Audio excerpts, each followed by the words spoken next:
বিশ্বনবী বললেন, যে ব্যক্তি রাত্রিবেলায় সূরাতুল মুলক তেলাওয়াত করবে তার কবরের আযাব হবে না। ইন্না হাযিহি সূরা সূরাতুন আযীমা মানিআতুন মিন আযাবিল কবর।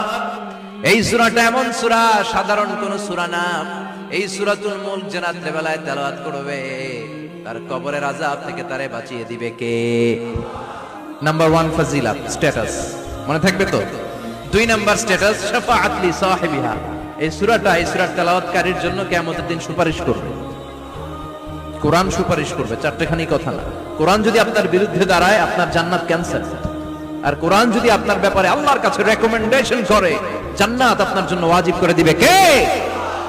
এজন্য বিশ্বনবী বললেন শাফাআত লি সাহিবিহা, কিয়ামতের দিন তেলাওয়াতকারীর জন্য আল্লাহর কাছে সুপারিশ করবে। 2টা গেল। 3 নাম্বার বিশ্বনবী বললেন খাসামাত আন সাহিবিহা। এই সূরাটা কিয়ামতের দিন এই সূরার তেলাওয়াতকারীর পক্ষ নিয়ে আল্লাহর সাথে ঝগড়া করা শুরু করে দিবে। আল্লাহর সাথে ডিবেট করবে, ঝগড়া করবে, যতক্ষণ না হাত্তা আদখালাহুল্লাহুল জান্নাহ। হাদিসের টেক্সট হচ্ছে যে যতক্ষণ না আল্লাহ তাআলা তাকে জান্নাতে না ঢুকায় ততক্ষণ ওই সূরার তেলাওয়াতকারীর পক্ষ নিয়ে আল্লাহর সাথে বিতর্ক, ঝগড়া, তর্ক চলতেই থাকবে। সুবহানাল্লাহ। আরো আস্তে বলেন। আবার বিশ্বনবী বললেন মান ক্বারা বিহা ফি লাইলাতিন ফাকাদ আকসারা ওয়া আতওয়াবা।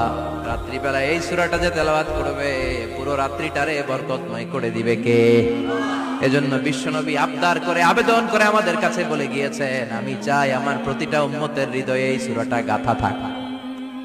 আমি চাই আমার প্রতিটা উম্মতের সিনার ভিতরে এই সূরার 30টা আয়াত গ্রথিত করা থাক। সুবহানাল্লাহ পড়েন। মাত্র 30টা আয়াত মুখস্থ করতে রাজি আছেন? 1 মাসে কয়দিন? প্রতিদিন একটা করে আয়াত মুখস্থ করলে সূরা মুখস্থ করতে লাগবে কয়দিন? হ্যাঁ, হোমওয়ার্ক। এটা আপনাদের বাড়ির কাজ, যেহেতু ক্লাসে হোমওয়ার্ক দেওয়া যায় না।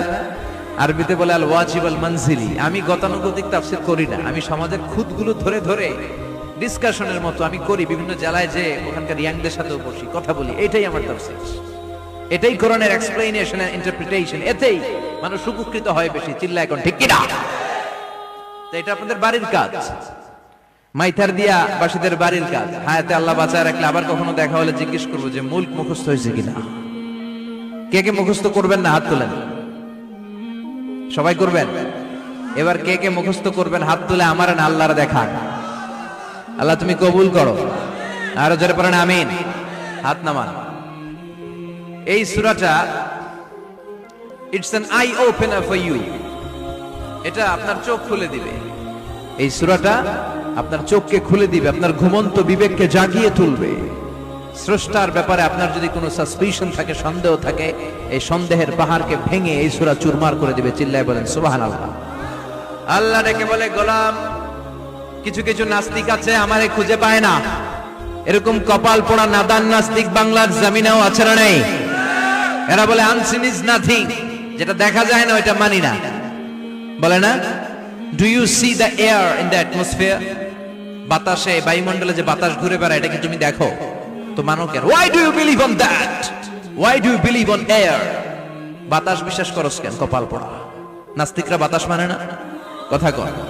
Do you see the bad headache someone feel in his head and he is shouting?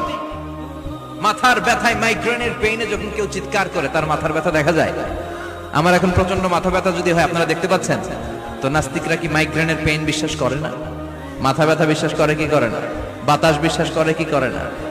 কয় আনসিন ইজ নাথিং, যেটা দেখি না ওইটা বিশ্বাস করি না। কপাল পোড়া।